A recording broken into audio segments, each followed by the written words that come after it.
오늘 말씀을 5장 12절 말씀, 13절 말씀서부터 말씀을 시작하고 있습니다. 이렇게 나누는 이유는 5장 12절까지의 말씀이 요단강을 건너와서 마무리되는 그러한 말씀으로서 이게 문단이 전체적인 내용이 그렇게 끝나기 때문입니다. 요단강을 마무리하며 그런 주셨던 그러한 말씀 우리가 보진 않았었지만 어제 말씀이었지만 5장 1절서부터 12절까지의 말씀에서는 중요한 세 가지의 사건이 나옵니다. 첫 번째는 이스라엘 백성들이 할례를 행하는 그러한 사건입니다.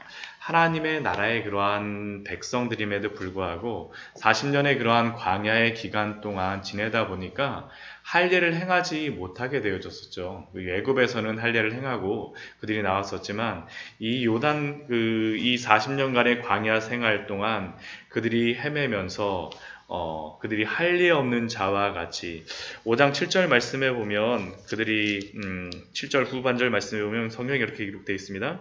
그들의 할례를 행하지 못하였으므로 할례 없는 자가 되었음이었더라. 하나님 나라에 들어가는데 약속된 땅에 들어가는데 할례 없는 백성으로 들어갈 수가 없습니다. 더군다나 이 할례를 행하고 난 다음에 바로 이어지는 일이 무엇이냐 하면 유월절을 지키게 되어집니다. 앞에서 요단강을 건넜던 게 첫째 달 10일이라고 우리가 보았었는데 이 첫째 달 14일이 바로 유월절입니다. 그래서 이스라엘 백성들이 10절 말씀을 보면 여리고 평지에서 유월절을 지켰으며 그달 14일에 여리고 평지에서 유월절을 지켰다라고 기록이 되어져 있는데 이 첫 번째 들어오자마자 가나안 땅에 들어오자마자 행하였던 것이 바로 이 유월절이라는 거죠. 할례를 행하고 유월절 의식을 행하는 것들, 하나님의 백성으로 구원받는 것에 대한 명확한 표징이 바로 이것이었습니다. 그리고 또 마지막 세 번째는 만나가 그친 것입니다. 만나가 그친 것. 그들이 11절 말씀 보게 되면 6월절 이튿날에 그 땅의 소산물을 먹되 그 땅의 무교본과 곡식을 먹었더라.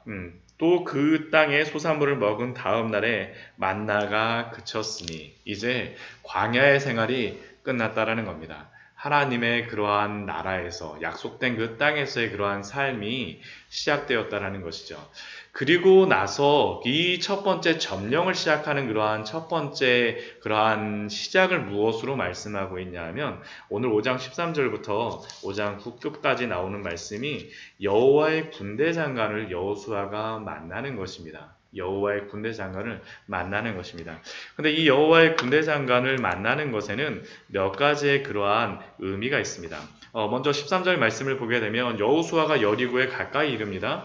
아마 이 여리고 성을 직접 여호수아가 가서 한번 보기 위해서 어떻게 전쟁을 해야 될지 작전을 세워야 될지 아마 그러한 것들 또 이 큰 성을 보면서 어떻게 그것과 마주해야 될까 아마 많은 고민이 있었을 것입니다.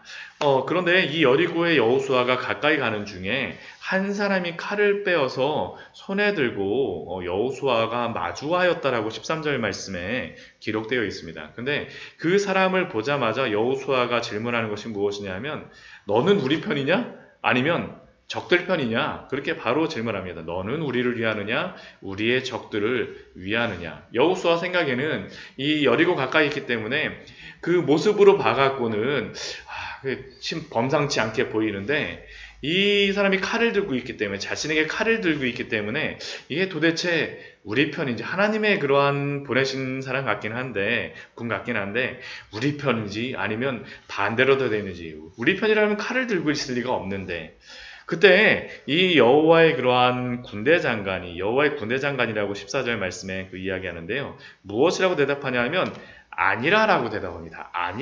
아니라.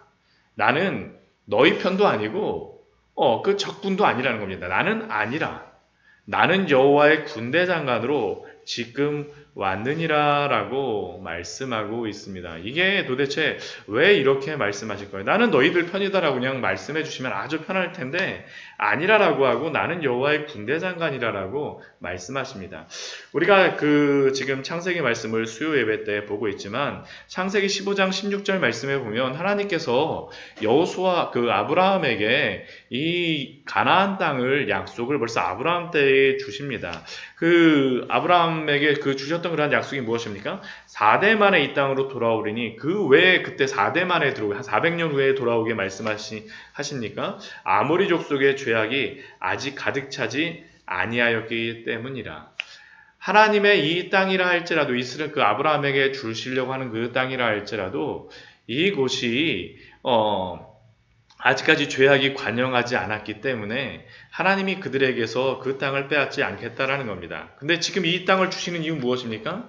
이 땅에 죄악이 가득 찼기 때문이라는 겁니다. 하나님의 땅에서 살아가는 그러한 방법은 거룩함이 담보되어야 된다는 것을 알려주고 있습니다. 또한 이 아모리 족속, 이 그 가나안 족속뿐만을 이야기하는 것이 아닙니다. 우리가 지난달에 계속 에스겔 말씀을 통하여서 이스라엘 백성들이 왜 그 땅에서 하나님께서 그들을 바벨론으로 쫓아내십니까? 왜 그들을 심판하십니까? 그들이 하나님 앞에 범죄하였기 때문입니다. 하나님 앞에 범죄하였기 때문. 그들이 하나님 앞에 그 거룩한 땅에서 구원을 받은 이후에 그 땅에서 거룩하게 살아가는 그러한 것들이 담보되지 않는다면 그 땅에 살 자격이 없다라는 것이죠. 그래서 오늘 15절 말씀을 보게 되면 그 여호와의 군대 장관이 여호수아에게 요구하는 것이 있습니다. 내 발에서 신을 벗으라. 내가 선 곳은 거룩하니라. 하나님의 그러한 땅에서는 우리의 그러한 죄악된 모습으로 살아갈 수가 없다라는 겁니다. 우리가 예수님을 믿고 나면 우리가 예수님을 믿는다라고 우리가 의롭게 되어진다라는 것은 우리가 천국에 들어가는 것, 하나님 나라에 들어가는 것은 의로운 자가 아니면 결코 들어갈 수가 없습니다. 정말 의로운 자만이 들어갑니다. 그런데 우리의 방법으로는 우리가 그 의롭게 되어질 수가 없기 때문에 하나님이 우리에게 베풀어 주신 그러한 구원의 방법이 무엇이었습니까? 예수 그리스도를 보내심으로 말미암아 우리의 모든 죄를 예수 그리스도에게 담당하게 하여 주시죠. 우리의 모든 죄가 예수 그리스도에게 전가되게 되어집니다. 근데 이것뿐만이 아니라 우리의 그러한 모든 죄를 예수 그리스도에게 예수 그리스도가 담당하시고 우리의 모든 죄가 전가되게 되어지지만 그러나 우리에게 있는 그러한 죄의 그러한 것들은 어떻게 해결이 됩니까? 이러한 부분, 우리의 죄에 대한 그러한 부분들은 또한 예수 그리스도에게 넘어가게 되어집니다. 그러니까 이게 이중전가라고 이야기합니다. 우리의 죄의 부분은 예수 그리스도에게 넘어가고 또한 예수 그리스도의 의의 부분은 우리에게 넘어옴으로 말미암아 우리가 의롭게 되어졌다라고 그 성경에서는 말씀하고 있는 겁니다. 우리가 그냥 의롭게 되어지는 것이 아니라 예수 그리스도의 그 의를 옷 입음으로 말미암아 우리의 모든 죄는 예수 그리스도에게 넘어감으로 말미암아 우리를 하나님께서 의롭다고 보아 주십니다. 그러나 그것만으로서 끝나지 않습니다. 또한 우리에게 그 다음 요구하시는 것이 무엇입니까? 거룩하게 살기를 요구하는 것이죠. 거룩하게 살기를 요구하시는 것들. 왜냐하면 내가 거룩하니 너희도 거룩하라. 오늘 말씀이 바로 그것입니다. 내 땅에서는 너희가 거룩해야 된다는 것입니다. 내 발에서 신을 벗으라. 너의 그 더러운 것들을 계속 신고 있는 것이 아니라 신을 벗으라. 내가 선 곳은 거룩하니라. 또한 이것은 우리에게 또한 귀한 또한 은혜가 됩니다. 이게 우리가 예수 그리스도 안에서 구원의 확신을 얻는 그러한 방법 중에 중요한 하나님이 우리에게 그 구원의 확신을 우리가 가지는 그러한 중요한 것 중에 하나가 무엇이냐면 우리가 바로 거룩한 삶을 살아갈 때 우리가 하나님의 백성이구나라는 것을 우리 스스로 인식하게 되어집니다. 그러니까 결국 우리가 하나님 앞에서 거룩한 삶을 살아가지 않게 된다면 우리가 그 살아가는 믿음의 길 자체를 우리가 걸어갈 힘을 잃어버리게 되어집니다. 그렇기 때문에 우리가 거룩하게 산다라는 것이 얼마나 중요한지 모릅니다.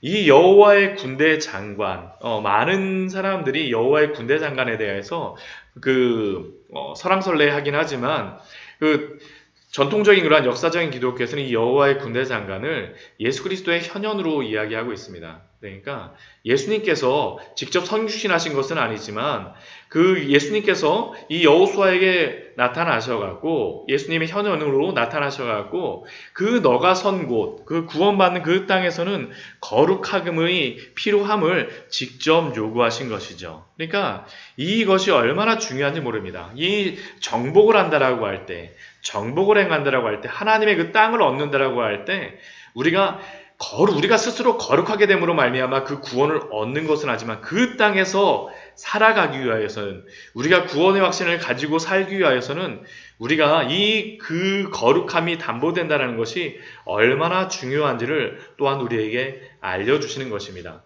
또한 이 여호와의 군대 장관이 나타나서 이 여호수아에게 내 발에 신을 벗으라 내가 선 곳은 거룩하니라라고 말씀하시는 이 또한 것의 또한 또 다른 의미는 무엇이냐 하면 이 일이 거의 비슷한 일이 벌어집니다. 누구에게 벌어집니까? 모세에게 벌어지게 되어지죠. 출애굽기 3장 말씀에 보게 되면 떨기나무에 이 불꽃이 이렇게 나타나고 타서 없어지지 않을 때 모세가 그 앞에 신기하여서 내가 그것을 구경하리라라고 갔을 때 하나님께서 모세에게 요구하시는 것이 무엇입니까? 내가 선 곳은 거룩하신 것이니 내 발에 신을 벗으라. 결국 이것을 통하여서 하나님께서 여호수아를 모세와 같이 택하셨음을 여호수아에게도 알려주시는 것이고 또한 이스라엘 모든 백성들에게도 알려주시는 것입니다. 하나님께서 여호수아를 세우시는 그러한 장면이죠.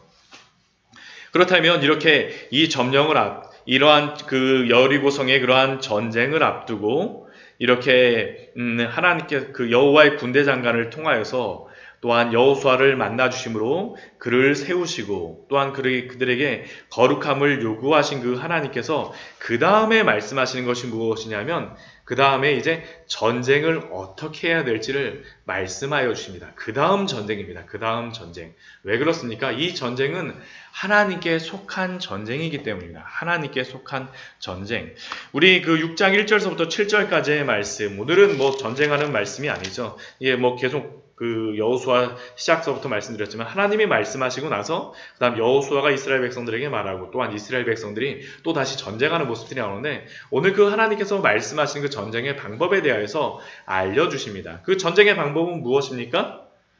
그냥 진짜 전쟁하는 손에 칼 들고 가는 거 없습니다. 나팔 들고 가죠. 나팔 들고. 1절 말씀을 보게 되면 이 나팔 들고 가는 것을 명령하시기 전에 이스라엘 백성들이 이 여리고성 점령하는 그 성이 어떠한 상황인지를 말씀하여 주십니다. 여리고는 굳게 닫혔고 출입하는 자가 없더라. 여리고성이 굳게 닫히고 출입하는 자가 없습니다. 지금 여리고에 가보게 되면 예전 고대의 그러한 그 여리고성의 그러한 유적지가 있습니다. 근데 가서 보면 이 정도밖에 안 되나라는 사실 그 크기가 아주 크고 그럴 것 같은데 아주 그렇게 크지는 않습니다. 근데 이게 그 안에 사람들이 이야기하는 한 100m 정도 되고요. 이 전체 이렇게 둘레를 하게 되면 이게 크지 않습니다. 이스라엘 백성들이 다 돌고 와도 그렇게 오래 걸리는 그러한 거리가 아닙니다. 근데 문제는 무엇이냐면 이 여리고성이 굳게 닫혀 있게 되면 이것을 이스라엘 백성들이 뺏을 수가 없다라는 겁니다. 단순히 여리고성 안에만 살고 있는 것이 아니라 그 주변 성읍에도 살고 있고 이 전쟁이 나게 되면 여리고 백성들은 더 어디로 가 있겠습니까? 이 여리고성 안으로 들어가 있겠죠. 근데 그때에는 공성태라던가 이 성을 붙이는 그러한 전쟁이 아니라 포위해서 그 안에 있는 사람들이 항복하고 나올 때까지 기다리는 것인데 이스라엘 백성들은 굉장히 바쁘지 않습니까?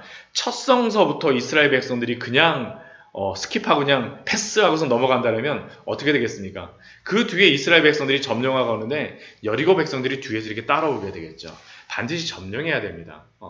근데 여리고 백성들이 열어주지 않기 때문에 이게 강력한 성이기 때문에 튼튼한 성이기 때문에 이스라엘 백성들은 점령을 할 수가 없고 하나님이 해주셔야 되는 거죠. 하나님이.